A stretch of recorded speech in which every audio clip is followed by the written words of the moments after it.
본 방송에서 제공하는 투자 정보는 투자 판단에 대한 조언입니다. 방송에서 제공하는 주식의 가치, 가격 상승 및 가격 하락에 대해서는 방송사에서 보장하지 않습니다.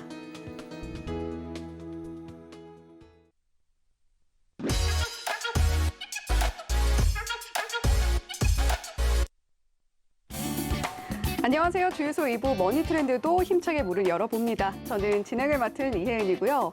자, 오늘 우리 시장 기대감 그리고 우려가 함께 교차했던 시장이 아니었나 싶습니다. 시장의 흐름도 그 모습을 증명하는 듯 했는데요. 자, 이런 시장에서도 우리가 계속해서 승리할 수 있는 전략을 짜가려면 자, 멘탈과 함께 계속해서 이 시장의 돈의 흐름을 따라가야 합니다.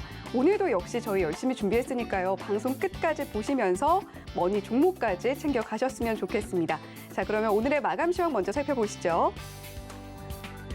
자, 오늘 코스피 지수가 국내외 기관 투자자들의 동반 매도세 하락세로 마감을 했습니다. 코스피 지수는 전 거래일 대비 0.29% 떨어진 2,596.58포인트의 장을 마치면서 오늘도 2,600선 회복에는 실패했습니다.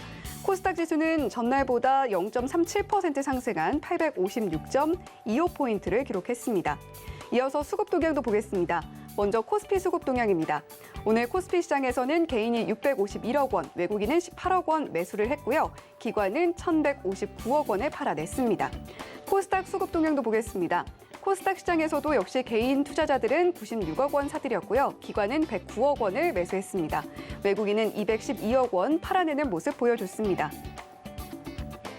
자, 이렇게 오늘의 마감 시황 살펴봤고요. 오늘 시장을 움직인 머니 이슈도 보겠습니다. 자, 오늘 철강업계가 바이든 첫 회동의 기대감 이런 제목이 붙어 있는데요. 자, 산업의 쌀이라고 불리는 철강주죠. 철강주의 표정이 그런데 묘합니다. 한쪽에서는 이 기사 제목처럼 바이든 대통령의 방한으로 미국의 철강 수출 규제가 완화될 거다 이런 기대감이 있고요. 그런가 하면 코로나19 팬데믹 이후에 지난해부터 이어졌던 슈퍼사이클 정점을 찍고 국내 철강 가격 이제 본격적으로 하락할 거다라는 우려도 나오고 있습니다. 자, 이런 분위기 속에서도 오늘 시장에서 국내 중소형 철강주들의 표정은 좋았는데요. 철강주의 이 묘한 표정을 어떻게 해석하면 좋을지 저희 머니트렌드와 함께 확인해 보시면 좋겠습니다. 본 방송에서 제공해드리는 정보는 투자 판단에 대한 조언일 뿐 해당 종목의 가치나 수익률을 보장하지는 않는다는 점 말씀드리면서요. 주유소 2부 머니트렌드 힘차게 출발해 보겠습니다.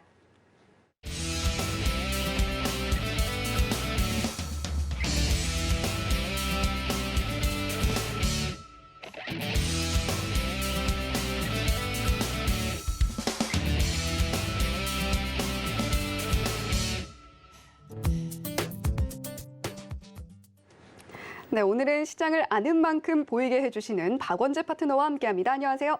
안녕하세요. 네, 사실 박원재 파트너님 저희가 월요일마다 모시고 있는데 오늘도 역시 저희의 멘탈을 다잡아 주실 그런 투자 전략 이야기해 주실 것 같고 또 머니 이슈 잠시 후에 더 깊이 짚어볼 텐데요. 자, 이런 박원재 파트너와 함께하고 싶으신 분들 샵 0082번으로 박원재라고 보내주시거나 또는 하단에 나오고 있는 QR코드 휴대폰으로 저희 사진 찍듯이 카메라 앱 켜셔서 갖다 대기만 하시면 박원재 파트너와 이야기 나누실 수 있는 노란 톡방 참여 링크 안내를 해드리고 있습니다. 많이 들어오셔서 요즘 같은 시작에서 위안이 되는 이야기도 들어보시고 그리고 큰 그림 함께 그려보셨으면 좋겠습니다. 자, 그럼 본격적으로 저희 머니 이슈 이어가 볼게요. 자, 전반적인 시장 흐름 큰 방향이 없이 약세로 흘러가고 있습니다. 그래도 섹터별로는 이슈들 계속해서 나오고 있는데 자, 이번 주에는 철강주 관련 소식 좀 눈여겨보면 어떨까 싶어요. 자, 지금 미국 수출 규제 완화 이슈부터 장기 업황에 대한 진단까지 자세히 짚어볼 텐데 자, 이번 주말에 한미 정상회담 예정이 되어 있잖아요. 자, 지금 여기서 철강 수출 규제가 다시 한번 논의가 될 수 있다 하는 기대감이 솔솔 풍겨 나오고 있습니다. 자, 이렇게 된다라고 하면 철강주들에게는 큰 호재가 아닐까 싶은데 박원재 파트너님은 이 부분은 어떻게 보세요? 그렇게 봅니다. 아, 네. 호재로 봐요. 와.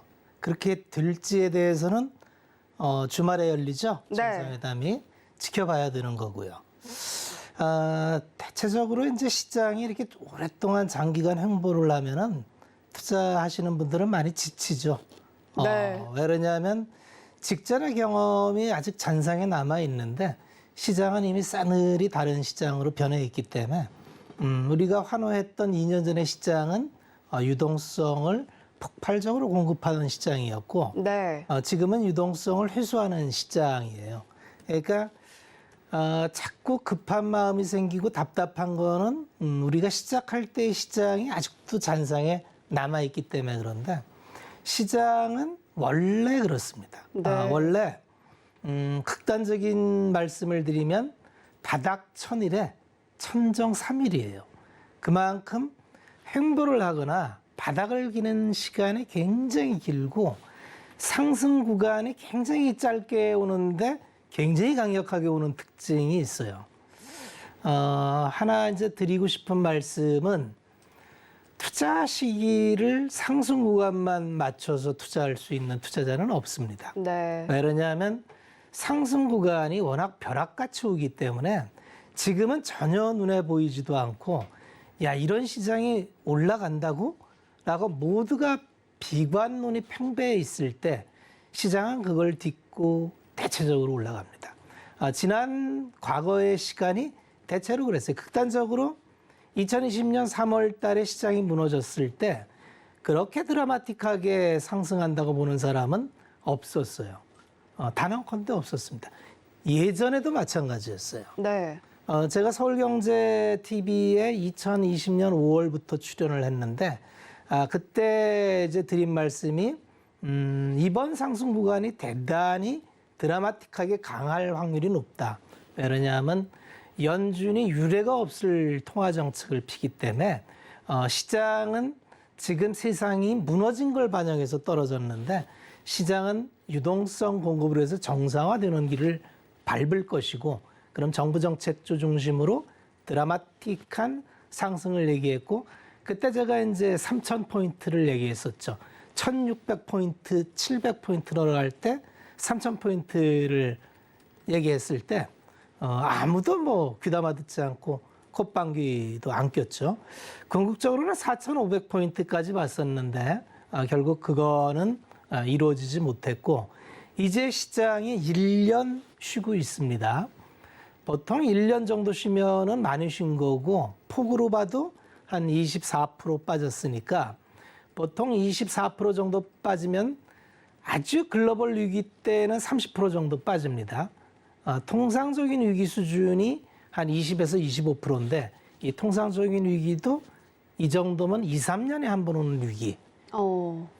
시장이 지금 어느 위치인지를 알고 접근을 해야 돼요. 네. 그래야 우리가 지금 시장의 위치와 나의 포지션과 앞으로의 계획을 합리적으로 세울 수 있죠.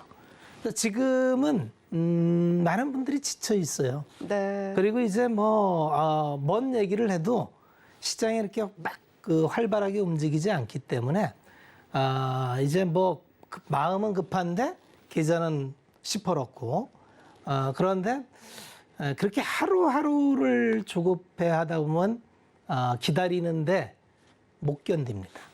그래서 투자는 결국은 인내력이 강한 사람이 결국 최후의 승자가 대체로 됩니다. 조급한 사람은 자꾸 왔다 갔다 하게 돼요. 그러다 보면은 처음에 1억 있던 게 7천만 원 되면은 충격이 상당하죠. 네. 그래서 어떻게 하는지 복구하려고 하는데 점점 수렁에 빠져서 5천만 원이 돼요. 더 급해지죠. 3천만 원 되면은 이거라도 건지고 싶은 마음이 생겨요. 이제 이게 다 없어질 것 같아요. 네. 그런데 3천만 원 남은 걸로 또 3억이 드는 게 주식시장이에요. 그런데 그 방향을 잘 잡아야겠죠. 어쨌든 시황은 그 정도만 말씀을 드리고 철강업을 제가 꽤 여러 번 말씀을 드렸죠. 그렇죠. 철강업을 꽤 여러 번 말씀을 드렸어요. 올 들어서도 계속 경기 민감주 위주로 대응을 하고 지난주에 말씀을 드렸죠. 지금은 금리가 올라가는 구간이고 연준에서 대응을 실패해서 그 대가를 치르는 중이고 네. 지금 시장은 연준의 풋을 믿지 않아요. 시장이 무너져서 연준이 강력한 통화 정책을 펴서 올리는 이런 거를 이제 믿지 않기 시작했어요. 기대가 생겼다는 거죠. 물가 상승이 쉬이 잡히지 않을 거다. 그럼 금리가 올라간다는 거죠. 금리가 올라가게 되면 할인율이 걱정이 되고 그래서 가급적이면 고퍼주보다는 저퍼주. 지금 세상은 우리가 예전에 아주 값싸고 편리하게 쓰여졌던 아주 가치를 주지 않았던 물품들이 굉장히 귀해지고 있어요. 그 귀해지는 게 뭐냐면 제일 첫 번째 토픽이 차량용 반도체예요. 차량용 반도체는 네. 이게 팔라노 레거시 공정이라는데 그렇게 난이도가 높지가 않아요. 이게 만드는 게 어렵지가 않아요. 아주 단순한 디자인이기 때문에. 네. 그래서 이거는 대개 이제 설비 투자가 끝나서 폐기 처분되는 팔라노 공정에서 해요. 그러면 여기는 감가상각이 다 끝났기 때문에 원가 투입이 웨이퍼밖에는 없어요. 그러니까 단가를 아주 싸게 해도 남아요.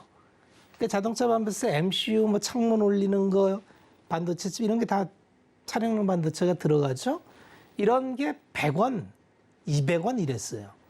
그러니까 이거는 뭐냐면 이거 그냥 기계 돌리느니 우리가 이거라도 돌려줄게 해서 돌렸던 건데 2020년에 세상이 다운되니까 자동차 회사들이 생각에 야 이거 자동차 팔리겠어? 그러니까 이게 선주문을 넣어야 되는데 반도체 공장에다가 주문을 안 넣었어요. 네. 야, 아무래도 우리 자동차가 보통 9천만 대 팔려요 연간. 네. 야, 근데 뭐 보니까 한 7천만 대 팔리기도 어려울 것 같아. 그 주문을 안 넣었는데 이게 갑자기 팬데믹이 극복되면서 예상외로 자동차 수요가 줘서 8천만 대. 그러니까 1천만 대가 쇼티지가 났죠. 네. 부랴부랴 반도체 회사한테 만들어 달라니까 야 우리 라인 딴 걸로 채웠는데 왜 그러냐면 반도체 공장은 24시간 언제나 풀가동으로 돌아가기 때문에 한번 라인 조정을 하면은 바로 못 돌아와요. 그러니까 예전에 정말 아무 전화만 걸면 바로 갖다 주고 누구도 이게 귀하다고 생각 안 했던 물건이 황금알이 돼서 이게 100원, 200원짜리가 10만 원에도 팔리는 일이 생겨난 거예요. 왜? 그것 때문에 자동차가 안 나가니까. 네. 자, 그러한 일들이 곳곳에서 일어나고 있는데 그 중에 하나가 원자재와 관련된 것들이 많아요, 이런 게. 네. 산업 원자재 중에서 대표적인 게 아까 이제 아나운서님께서 말씀하신 철강은 산업의 쌀이에요. 네. 철강 없이는 어떠한 산업도 안 들어갑니다. 전방 산업이 너무너무 중요한 건설, 자동차, 조선, 기계, 안 들어가는 데가 없죠. 그렇죠. 예, 그런데 철강도 마찬가지로 2020년에 어떤 일이 있었냐면 탄소 먹는 하마. 그러니까 이제 ESG, 세상은 이제 탄소를 배출하면 안 돼. 그러니까 탄소를 배출하는 기업은 나쁜 기업이야. 그러니까 너희들은 앞으로 각오해. 이런 식으로 굉장히 투자하기 어려운 환경을 만들어 놓고 산업이 갑자기 올라와요. 전방이 다 호황입니다. 건설 갑자기 복구 비용 늘어나면서 막 늘어나요. 자동차, 조선 갑자기 초호황이 돼요. 건설도 그래요. 그런데 철강을 공급할 데가 없어요. 그래서 철강 산업 제가 수차에서 설명을 드렸는데 철강은 중국을 봐야 된다. 왜냐하면 중국이 세계 철강의 수요의 절반 이상이고 공급도 절반 이상이에요. 총 캐파라는데 유휴설비. 그러니까 철강 산업이라는 게 그 기이전에는 오박 캐파가 그렇게 많지 않았는데 중국이 들어오면서 오박 캐파가 항상 5억 톤 이상 오박 캐파가 돼요. 작년 기준으로 전 세계 철강 수요는 한 18억 5천 톤 되는데 한 19억 5천 톤, 한 1억 톤 이상 항상 더 남아서 이거를 이제 중국이 밀어내기 수출을 했는데 이게 어떻게 되느냐가 관건이라는 거죠. 그래서 이제 항상 방송을 하다 보면 시간이 제가 이제 오늘 철강 마지막으로 정리하려고 철강이 어떻게 되는지 아주 기본적인 거 설명을 아주 빠르게 드릴게요. 아무래도 하고 가는 게 좋을 것 같아요. 빠르게 한번 해보겠습니다. 참고점 보면 줘봐요. 철강을 만드는 건 너무너무 간단해요. 철강의 원재료는 철광석이라는 광석에서 이거를 이제 철광석이라는 게 산화철이에요. 그러니까 분자식으로 치면은 철이 있는데 옆에 산소가 붙어요. 이렇게. 그래서 철을 순수하게 빼내려면 이 산소를 떼내줘야 되는데 그래서 이걸 석탄으로 떼요. 그럼 여기가 탄소가 들어가죠. 그래서 철광석이 분리가 되고 CO2, 이산화탄소가 우리가 얘기하는 이게 배출이 됩니다. 그러니까 아까 얘기한 탄소를 배출하니까 넌 나쁜 기업이야 하는 게 이게 철광을 분리할 때 나오는 필수 공정이기 때문에 그래요. 그래서 이거를 철을 떼는 게 탄소만 떼내는 게 아니라 수소도 떼낼 수 있어요. 그래서 수소를 붙이면 이게 물이 됩니다. 이게 수소환원법이에요. 이거 수소환원법으로 고로를 바꾸는데 천문학적인 투자 비용이 들어갑니다.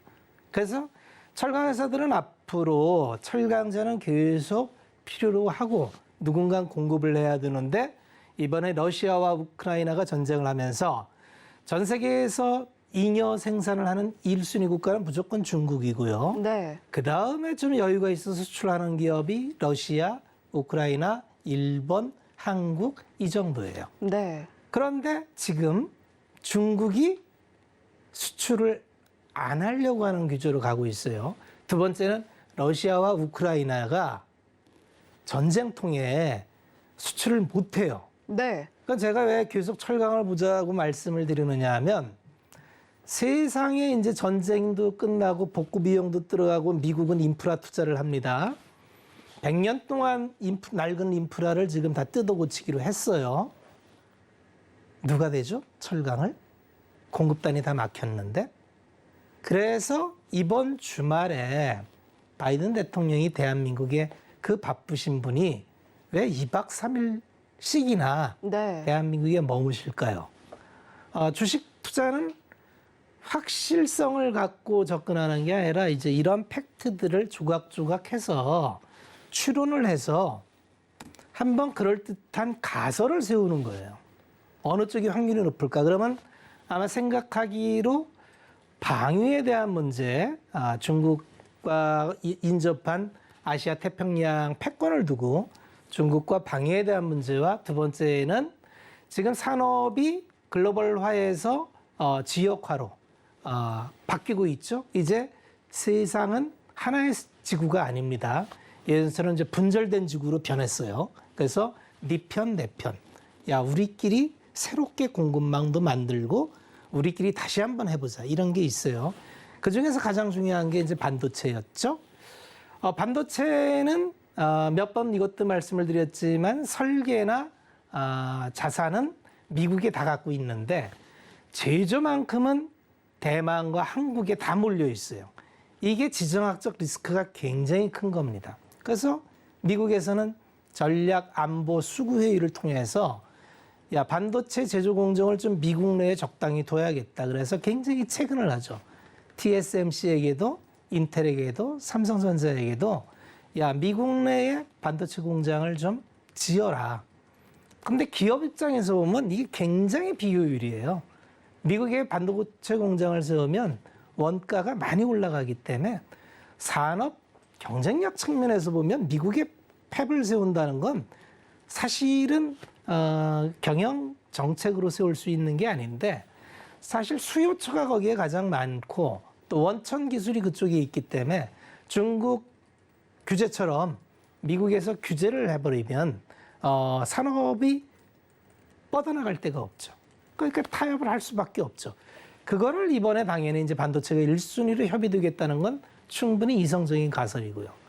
두 번째는 이제 배터리 부분에 대해서도 이제 급속도로 이전되는 전기화 시대에 배터리는 제3의 에너지원이 되겠죠. 이 부분이 미국에 투자하고 세 번째는 전기차 대응을 하는 현기차가 미국에 이제 투자하는 거. 이게 이제 주로 우리가 미국 측에 투자 보따리를 풀어놓을 선물이 되겠죠.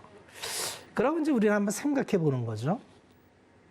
자, 우리는 이렇게 줄 게 이미 준비가 다 돼 있어요. 발표만 하면 돼요. 그럼 우리는 뭐 좀 얻어야 되지 않겠냐는 거죠. 네. 아니면 줬으니까 서로 협상이라는 건 빠터인데 저쪽도 뭐 이제 그 실속 있는 걸 주는데 그게 가장 좀 만만한 게 철강 쿼터겠다라는 거예요. 철강 쿼터는 왜 생겼냐 하면 트럼프 대통령 재임 시절에 이제 무역 분쟁을 시작하면서 교역주의에서 보호주의로 넘어가죠. 그러면서 자국 산업 보호한다는 미명하에 해외부터 경쟁력이 자국 산업이 이제 경쟁력이 떨어지니까 싼 물품에는 고율 관세를 부과했는데 고율 관세를 부과받기 싫으면 쿼터를 좀 줄이자. 그래서 우리가 통상 2017년, 18년도에 대한민국에서 미국에 수출한 쿼터가 한 420만 톤 정도 됩니다. 그런데 이거를 우리가 관세가 좀 부당하다고 얘기하니까 그럼 너희는 70%만 수출 할당을 줄게. 그래서 70%만 해서 지금 한 260만 톤을 수출하고 있어요. 그런데 아까도 얘기했지만 미국은 지금 철강 수요가 굉장히 많은데 공급이 부족해요. 그래서 이따 보여드리겠지만 한번 요거 보시죠. 철강 가격이 틀립니다. 철강 가격이 틀려요. 이게 예전에 글로벌 지구가 하나의 지구촌일 때는 말이 안 되는 내용이에요. 왜 말이 안 되느냐면 뭐 말이 안 되잖아요. 싼 데서 사다가 그러면 비싼 데 팔면 되니까. 아비트라지라 그러죠. 그러니까 어떤 지역별로 가격이 동일재화가 이 이중 가격이 생길 수가 없죠. 자유로운 무역이 형성된다면. 근데 보호무역이 되면서 관세를 빵 때리다 보니까 이 자료도 몇 번 보여주었는데 미국은 생산시설 대비 수요가 너무 많아서 가장 큰 가격 상승을 보였고요. 그 다음에 유럽이 쇼트지니까 나왔고, 그 다음에 아시안권에서 철강 생산시설이 없는 국가가 맞고, 중국이 제일 가격이 떨어져요. 지금도 마찬가지예요. 그럼 요새 철강 가격이 왜 철강업이 힘이 없느냐 하면은 예전부터 우리나라는 이제 중국과 중간재의 경합을 하는 산업 구조를 갖고 있다 보니까 모든 지표가 중국과 비교를 해요. 네. 그러니까 요새 중국 지표를 보면은 당연히 안 좋습니다. 왜냐하면 코로나로 지금 2달째 봉쇄 중이에요, 중국이. 그러니까 중국의 지금 열연 가격이 이렇게 쭉 떨어지는 게 보이시죠? 그냥 흐름만 보십시오.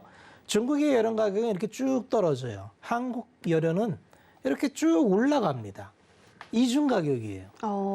그러니까 우리는 실적이 잘 나와서 이번에 포스코 실적 발표했는데 2조 3천억.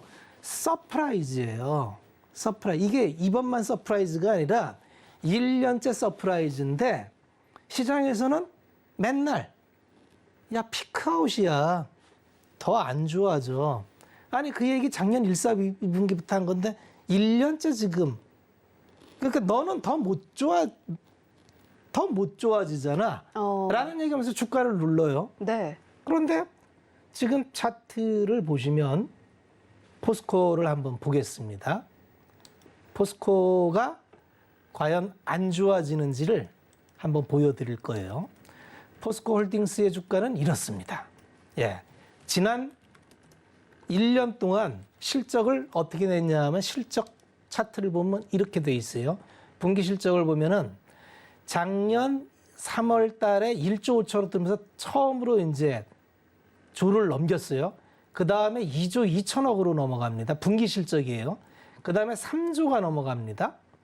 그 다음에 이 피크아웃 된다 해서 2조 3천억 갔는데 완전히 떨어진다 했는데 이번에도 2조 3천억 나왔어요. 그러면 주가가 작년 6월 2, 4분기부터 해서 1년째 계속 고공행진하는데 주가를 보시면 이런 모양을 갖고 있어요. 작년 여름 이후에 38만 원 찍고 나서 44만 원을 찍은 적이 있었죠. 좀 땡겨 볼게요. 예, 41만 원 찍고 28만 원까지 떨어졌어요. 실적은 빠지지 않는데 주가만 피크아웃이라고 빠지고 있다는 얘기죠. 그래서 주가가 이렇게 빠지면 이제 우리는 모두 다 빠지는 데는 이유가 있다래요. 주가가 빠지는 건 이유가 있고, 그래서 피크아웃인가 보다. 근데 1년째 피크아웃이 틀리면 뭔가 교정도 좀 해야 되지 않나요? 왜냐하면 1년 동안 벌어들인 수익만 해도 8조를 벌었어요. 그럼 지금 시가총액이 24조인데 1년 동안 자본이 8조가 늘어났는데 주가에는 지금 어느 정도 반영이 돼 있을까가 포인트입니다. 그래서 철강업이 이제 이번 주말에 바이든 대통령과 우리가 예측한 대로 만약에 쿼터를 늘리면 우리나라는 연간 생산이 한 7,300만 톤 정도가 생산이 되는데 우리나라 내수 수요에서 소유하는 건 한 5,500만 톤 정도 국내에서 쓰고 한 1,600만 톤은 어차피 수출을 좀 해야 됩니다. 그 중에서 이제 가까운 지역도 동남아나 이머징도 많이 수출을 하고 미국도 가고 유럽도 가는데 쿼터 160만 톤이 늘어난다는 건 대단히 큰 물량이라고 봐야 되고요. 이거에 따라서 철강 업황이 어떻게 변하는지 한번 체크해 보시는 게 투자자분들이 좀 할 일이다. 오늘도 뭐 준비해서 철강 업황을 좀 말씀드리려고 했는데 역시 시간이 좀 잘 안 맞네요. 네. 그래서 아마 요게 중요합니다. 철강은 지금 아까도 말씀드렸지만 지금 시장은 굉장히 하찮고 흔히 있고 쉽게 구할 수 있다고 생각되는 것들이 귀한 세월이에요. 그래서 최근에 신문 계속 나오지만 국내에서 매월 철강 가격이 인상됐었어요. 이게 우리 B2C가 아니라 우리 소비자가 느끼는 게 아니라 기업 대 기업 간 B2B 거래를 하기 때문에 우리 소비자는 체감을 못 하는데 이게 이제 어디로 나타나느냐 하면 자동차 가격 인상, 가전제품 인상, 그다음에 아파트 건설 원가가 이걸로 인해서 많이 올리자고 막 주장을 하죠. 네. 분양가 상한제 뭐 이렇게 풀자고 이렇게 가격 전가가 나타나는 겁니다. 이게 가격 전가가 철강 회사는 편안하게 가고 있어요. 다 가격 전가 시킵니다. 그러니까 철강 회사는 나쁘지 않다. 이렇게 결론을 지으면서 오늘의 산업 섹터를 마무리하죠. 네. 자, 지금 박원재 파트너님께서 철강 관련주들에 대한 이야기를 하면서 시간이 모자라서 아쉽다라는 이야기를 해주셨는데 사실 보는 입장에서는 굉장히 많은 도움이 되고 있습니다. 자, 바이든 대통령의 방한 철강주에 분명한 호재가 될 것이다라고 이야기를 해주셨고 전반적인 철강 업종, 업황도 함께 짚어주셨는데요. 자, 이렇게 박원재 파트너와 함께 우리 시장 더 큰 눈으로, 더 큰 시각으로 바라보고 싶으신 분들은요. 샵 0082번으로 박원재라고 보내주시면 저희가 박원재 파트너의 노란톡방 입장할 수 있는 링크 안내를 해드리고 있습니다. 많이 들어오셔서 요즘같이 어려운 장세 함께 극복해 보시고 또 장이 다시 좋아졌을 때 함께 기쁨의 열매도 누려보셨으면 좋겠습니다. 자, 이렇게 오늘 머니 이슈 짚어봤고요. 머니 섹터로 이어가 보도록 하겠습니다.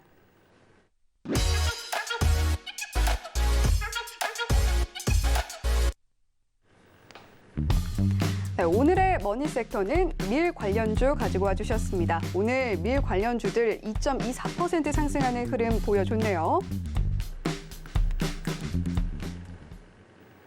네, 오늘 시장에서 밀가루 관련주들 굉장히 좋은 흐름 보여줬습니다.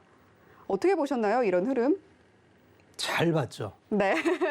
밀이 지금 난리가 났어요. 그렇죠. 아무래도 올해는 식량 문제가 좀 심각해질 것 같고요. 이게 올해로 끝났으면 좋겠는데 이게 내년까지 가면은 이게 국내에도 식량 자급률이 한 20%밖에 안 됩니다. 대체적으로 다 이제 수입해서 쓰는데 예전에 이제 학교 다닐 때 80년대에 식량 주권이라는 얘기가 정말 많았어요. 네. 적어도 에너지와 식량은 자급률을 좀 가능한 높여야 된다. 그래서 50% 이상은 준비하는 게 좋다 이런 얘기를 많이 했었는데 그동안에 이제 뭐 자유무역이 견고하게 진행되면서 에너지야 우리가 뭐 안 나는 거를 어떻게 억지로 할 수는 없는데 식량 자급률은 지속적으로 떨어져 왔죠. 그런데 이게 최근에 두 가지 문제가 글로벌 지구촌을 뜨겁게 달구는데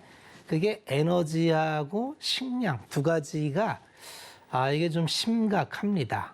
심각한 이유는 딱 하나예요. 편제성 때문에 그렇습니다.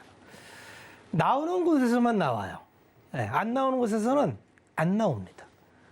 이제 에너지는 아까 이제 전에 말씀드렸고 오늘은 식량 문제에서 국한을 하면은 밀 세계 생산 추이가 아마 지금 화면으로 나가고 있는데요. 보시면은 수입 가격이 저렇게 이제 올라간다는 걸 표시하는데 혹시 도표가 뭐 세계 밀 생산량 차트가 있으면 보여주시면 좋을 텐데 세계 밀 생산 차트는 대체적으로 이제 중국이나 뭐 러시아, 우크라이나, 미국 뭐 이런 국가가 많이 생산을 하고 거기가 왜 그러냐면 이제 농경지가 워낙 대단위로 돼 있고 밀이라고 하는 거는 사실은 농사짓기가 쌀보다 편해요.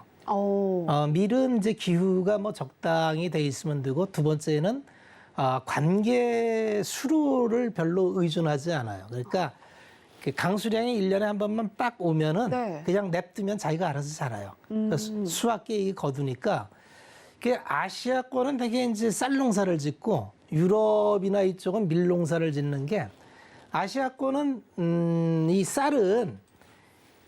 쌀이 알을 맺기까지 계속적으로 이 물 공급을 잘 대줘야 돼요. 그러니까 농수로가 공동으로 관리되지 못하면 쌀 농사를 짓지를 못합니다. 그러니까 아시아권은 왜 집단촌을 형성해서 서로의 그 마을을 형성해서 농촌을 형성해서 이제 영농철이 되면은 같이 모내기를 하고 이러느냐 하면 농사 방법이 틀려서요. 유럽은 그럴 필요가 없습니다. 유럽은 그냥 내 농사 내가 지면 돼요. 뭐 같이 이웃하고 뭐 손잡고 지을 필요가 없습니다. 그래서 이게 이제 개인주의와 공동체주의 이렇게 이제 문화적으로도 다르게 이제 형성이 되는데 이 밀이 문제입니다. 이 밀이 곡창지대가 러시아하고 우크라이나가 대단히 공창지대가 있었는데 전쟁이 모든 걸 바꿔놨죠. 파종 시기가 5월인데 이미 5월은 끝났죠. 전쟁이 여전히 진행 중입니다. 그러니까 올해는 당연히 밀 산출량이 싹둑 떨어진다고 봐야 되죠. 거기다가 이제 이걸 대체할 수 있는 게 인도라는 지역도 나름대로 경작지인데 인도는 또 그렇게 기온이 높아서 그래서 좀 문제가 많다래요. 그러다 보니까 요새 인도네시아는 팜유 수출을 금지하죠. 서서히 이게 무기화가 돼가는 거예요. 그래서 뭐 심하게는 우리가 이제 항공기 사업을 인도네시아랑 협의해서 인도네시아에서 국내에 대금을 한 1조 이상 줄 게 있는데 인도네시아는 국부가 그렇게 넉넉치 않아요. 외환보유가. 그러니까 거기가 제일 잘하는 게 팜유예요. 팜유. 네. 그래서 그거 야 우리 팜유 주면 안 될까 이랬어요. 그러니까 그때 야 이제 전투기를 무슨 팜유로 주냐 이랬잖아요. 네. 그래서 팜유 대란 났죠. 이제 바터가 될 수도 있는 거죠. 그렇죠. 야, 그 팜유로 한번 거래해 볼까 이렇게 되는 거예요. 그러니까 예전에 사실 정말 누구도 가치 있다고 생각하지 않고 평가하지 않았던 재화들이 세상이 바뀜으로 해서 재평가를 받는데 그 중에 하나가 이제 이 밀이라는 게 얘기한 대로 편제성이 있고 전 세계적으로 공급이 부족한 게 이제 확정입니다. 그러면 이제 밀로 주로 하는 게 브레드 빵 종류잖아요. 빵 종류를 하는데 우리는 수입을 대체적으로 이제 독점 회사에서 잡고 들어와요. 이거를 근데 이게 단순하게 생각할 수가 없는 게 지금은 원가 밀 가격이 아까 보셨듯이 엄청 올라 있죠. 밀 가격이. 그러면 자, 밀 가격이 올라와 있으면 이 높은 가격으로 수입을 해왔습니다. 이 레깅이 계속 될 거예요. 밀 가격이 계속 오르는데 옛날에 수입했던 거 창고에 있는 건 싸죠. 네. 최근에 들여온 건 비싸죠. 이게 레깅입니다. 이게 스프레드가 되는 거예요. 그러면 이제 우리나라에서 요 밀을 수입해다가 팔 수 있는 회사가 딱 두 개예요. 사조 동화원하고 최근에 뭐 다 주가에서 나타나죠. 대한제분하고 이렇게 움직이는 거예요. 근데 실적이 어떻게 될까를 보면은 실적이 좋지를 않아요. 왜 그러냐면 지금은 이 가격을 전가시킬 수 있는 룸보다 수입 가격이 더 빠르게 올라오니까 여기는 지금 실적 발표해봐야 실적이 좋지 않아요. 근데 왜 오를까요? 음식물은 가격을 비탄력적이라서 한 번 올려놓으면은 여간해서 가격이 떨어지질 않아요.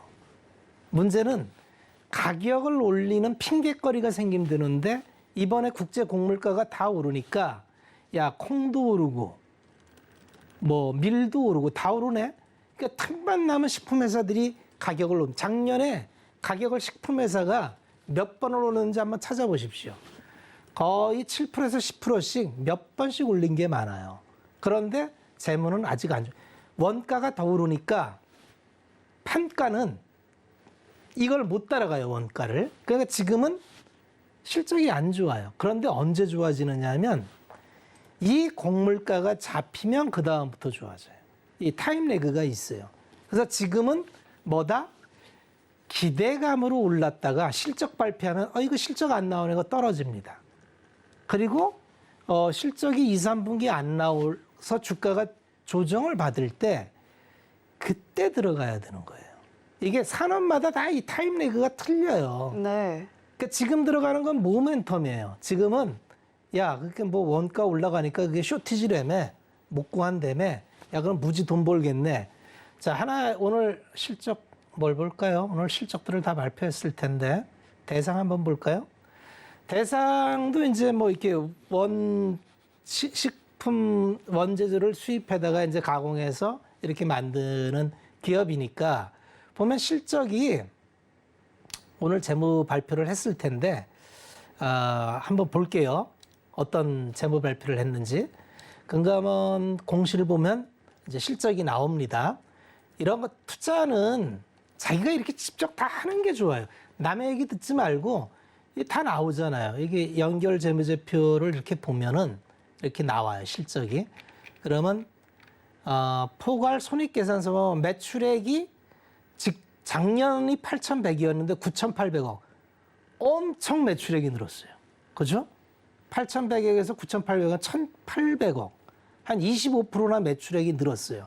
이 얘기는 Q가 늘 수도 있지만 가격도 올랐겠구나 이렇게 생각하는데 영업이익을 보면은 작년에 540억인데 420억. 뭐지? 매출이 한 17% 늘었는데 영업이익은 줄었어요. 그것도 아주 많이. 이게 뭘까요? 투자는 이런 거를 스스로 한번 찾아보는 게 투자의 과정이에요. 남이 이 기업 좋다더라 이게 아니라 그럼 이걸 추론을 해보는 거죠. 야, 매출이 늘고 영업이익이 줄었다는 건 영업이익률이 뚝 떨어졌고 이 얘기는 판가 전가를 못하고 있구나. 지금 안 되잖아요, 판가 전가가. 그러니까 주가는 어떻게 나타나느냐 하면 자, 봅니다. 자, 이게 쭉 올라가요. 뭐 원자재에서 식품들이 좋다며 쭉 올라갑니다. 근데 쭉 떨어져요. 왜요? 야, 실적 발표 보니까 이거 실적 안 좋은데? 안 좋을 수밖에 없죠. 원가 올라가는 속도보다 판가를 못 올리니까. 언제 좋아진다고요? 예, 실적이 원가가 떨어질 때, 곡물가가 파동이 끝나고 떨어질 때, 그러면 이 올라간 가격은 계속 올릴 거 아니에요. 우리 적자 나서 안 된다고. 올려놓고 이건 떨어지고. 이 스프레드가 벌어질 때가 이게 꼭지점이고 그게 내년 어느 어간쯤 되겠죠. 그래서 타임레그가 틀립니다. 투자자는 언제나 이 시제를 일치시켜야 돼요. 내가 투자하고 있는 기업의 투자 타이밍, 시제를 그래서 현금 흐름을 그렇게 갖고 가야 되는 거예요. 그래서 내가 뭐 이 주식 다음 주에 올라요? 다음 주 주가가 어떻게 이렇게 질문하시면 접근 방법 자체가 아예 틀린 거고 그건 이제 어떤 때 익숙해지신 거냐면 모멘텀 차트 매매 하시는 분. 차트 매매 하시는 분은 이게 뭐 거래량과 봉 보셨죠? 매집봉 끝났고 눌림목 끝났고 그럼 목표가 설정해서 이만큼 갑니다. 이게 지금 이거 확률은 반 아닙니까? 반. 그렇게 들 수 있는 확률 반, 떨어질 확률 반. 그럼 그거는 배팅이 되는 거예요. 카지노 배팅. 내가 합리적인 추론이 아니고 그냥 이 그림을 보고 조각 모음을 하는 거기 때문에 그래서 그게 쉬워요. 왜냐하면 일견 이럴 수도 있고 저럴 수도 있고 그걸 맞춰보겠다고 뭐 보조지표 찾아다가 최적화시켜갖고 3일선, 5일선, 20일선 뭐 숫자 이게 나오는 거 다 조정해서 드디어 찾았다고 해봐야 그거 과거에 맞은 거지 미래로 가면 하나도 안 맞습니다. 그래서 투자는 언제나 백투더 베이직 기본으로 돌아가서 투자가 뭔가요? 내가 투자하는 기업이 나한테 원금을 돌려주는 회수기간을 내가 추론해서 그 IRR을 그러니까 기대 수익률을 잡아가는 거 이게 투자입니다. 근데 이게 제가 좀 어렵게 설명을 해서 어렵게 설명을 했나요? 이게 어려우시면은 그렇게 복잡하게 생각하지 마시고 그 숫자는 볼 줄 알잖아요. 그런 추세 분석이라는 게 있어요. 전년도에 이만큼 나왔는데 지금 얼마니까 성장률이 얼마겠다. 그런 이게 지속할지 않을지는 좀 조회해 보면은 요새 자료를 정말 정리 잘해줘요. 네. 그래서 그게 내가 이해가 간다. 그러면 투자하면 됩니다. 근데 도저히 이해를 못하겠다. 그럼 투자하면 안 돼요. 내가 모르잖아요. 내가 알아야 이거를 얼마를 기다릴 줄 알고 어느 시점에 내가 나올 수 있겠다는 내 스스로의 투자관이 생겨야 돼요. 그게 안 되면 10년을 해도 100년을 해도 차트만 보면은 그냥 초보자하고 똑같습니다. 오랜 경험이 있으니까 이제 말도 전문 용어 써서 좀 고급질진 모르지만 결과는 크게 다르지 않을 거예요. 투자는 굉장히 합리적이고 이렇게 합리적으로 투자를 하면 결국 계속 쌓입니다. 그래서 만시간의 법칙이 주식 투자처럼 잘 통하는 데가 없어요. 이렇게 내 레퍼런스를 쌓아가면 그 다음에 기업이라는 게 뭐 그렇게 쉽게 잘 안 변합니다. 그리고 사이클도 똑같아요. 그래서 이즈음에는 어떤 기업이 좋아질 때가 됐지? 그럼 그저 찾아가지고 그 기업 투자하면 되는 거고요. 계절주 같은 거. 그래서 그렇게 투자를 어려운 시기에 한 당 백투더 베이직으로 한 단계 한 단계 쌓아가시면 지금 굉장히 오랜 기간 지쳐 계실 텐데 지금 그런 걸 해놔야 돼요. 그러면 조만간 시장이 달라질 때 얻는 게 있습니다. 네, 주식 거래할 때면 타이밍이 정말 어렵습니다. 아는 만큼 보인다. 박원재 파트너 아까 소개할 때 제가 썼던 멘트인데요. 자, 이런 흐름이 다소 어렵게 느껴지시는 분들, 박원재 파트너의 노란 톡방 언제나 열려 있습니다. 샵 0082번으로 박원재라고 보내주시거나 또는 하단에 나오고 있는 QR코드 휴대폰으로 사진 찍듯이 카메라 앱 켜셔서 갖다 대기만 하면 박원재 파트너의 노란 톡방 참여하실 수 있는 링크 안내가 되고 있습니다. 많이 들어오셔서 이 시장에서 뭔가 앞이 보이지 않는 것처럼 깜깜해도 박원재 파트너와 함께라면 점차 시야가 트이는 걸 느껴보실 수가 있으니까요. 그 경험 노란 톡방에서 함께 느껴보셨으면 좋겠습니다. 자, 이렇게 머니 섹터까지 만나봤고요. 자, 오늘 박원재 파트너가 준비하신 머니 종목은 어떤 종목인지 지금 바로 만나보시죠. 자, 오늘의 머니 종목은 세아제강지주입니다. 세아제강지주 오늘 4.96% 상승하는 흐름 나와줬고요. 14만 8천 원을 종가 형성했습니다.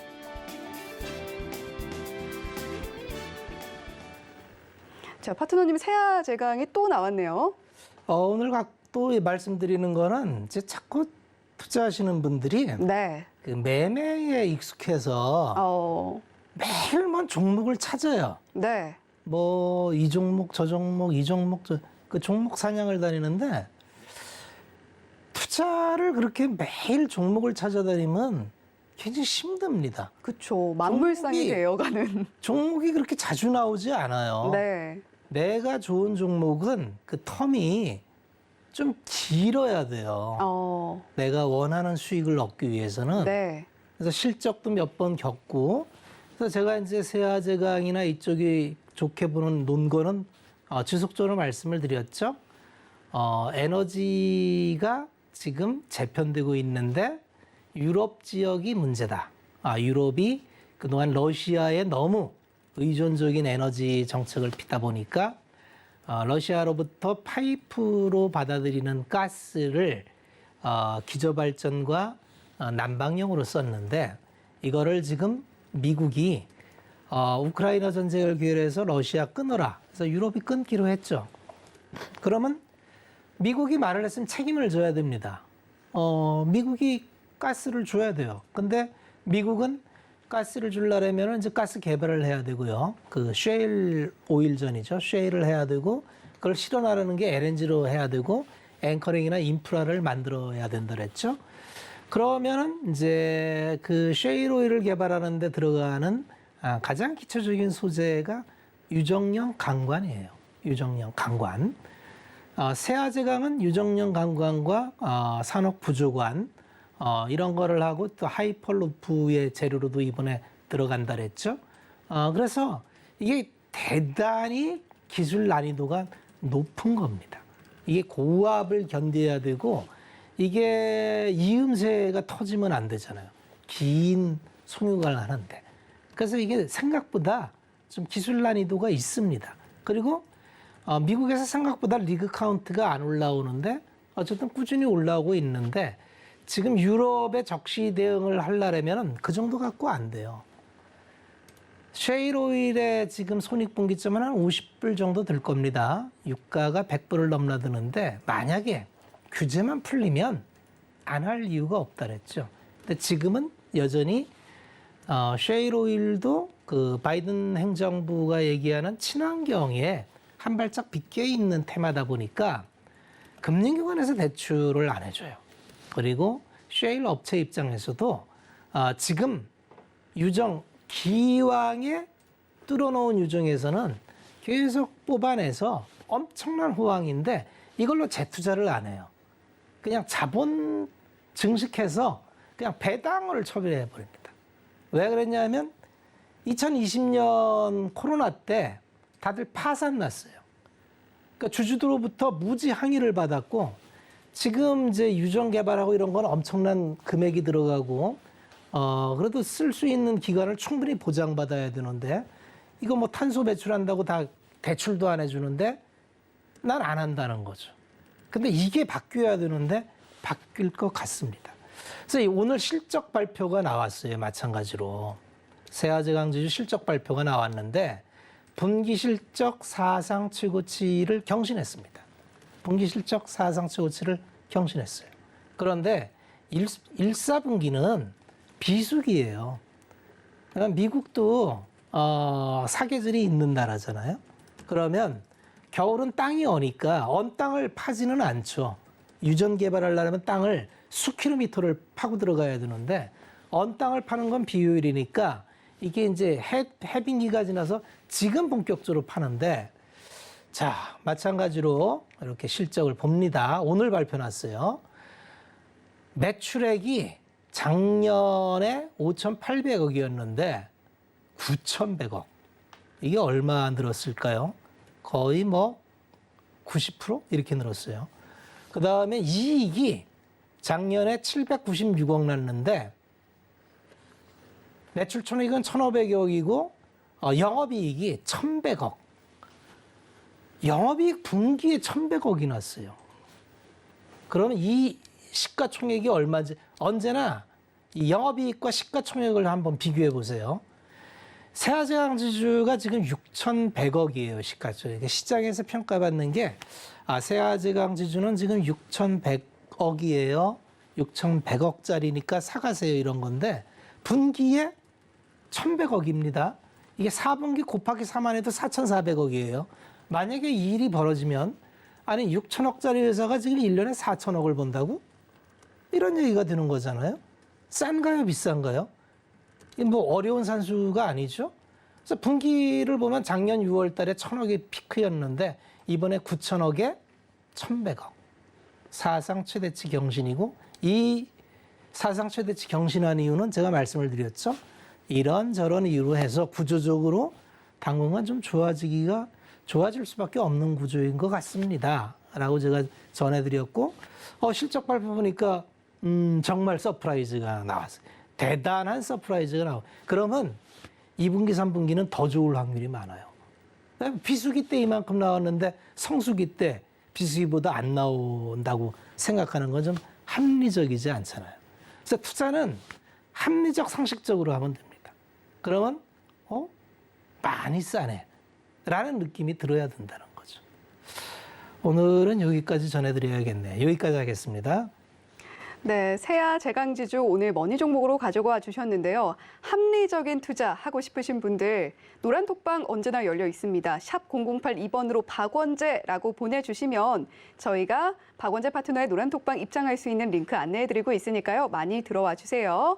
자, 서울경제TV 주유소는 자본시장 통합법을 준수합니다. 1대1 투자 상담, 유사 수신 행위 등 모든 불법 사항을 엄중하게 금지하고 있고요. 자, 머니 트렌드는 여기서 인사드리겠습니다. 시청해주신 여러분 고맙습니다.